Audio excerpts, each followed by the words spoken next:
Okay, welcome back. So in this video, we're going to be talking about teacher gifts.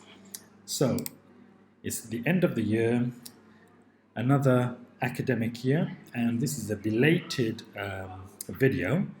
It's been a busy year with lots of challenges, but managed to get through in one piece.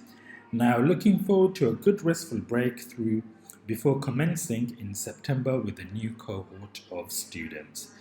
So, as a teacher, what kind of gifts do you like to receive? Question.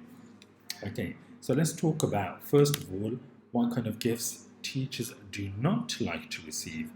We do not like to receive key rings and mugs. We've got a ton of mugs already. um, okay, these are things that we do not like to receive. Okay, teacher gifts that we do love to receive.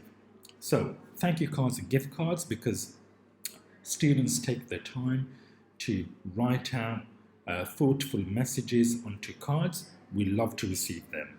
And of course, something unique. So I'm holding a piece and case from Argentina, gifted to me by one of my Argentinian students. She came into the UK to learn English with her group, and before she left, she gifted this pencil case, which is actually from Argentina, so that was very nice of her.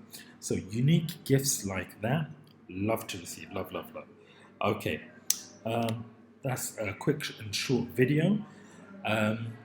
Enjoy your summer holiday, stay safe, and see you all in September. Bye for now.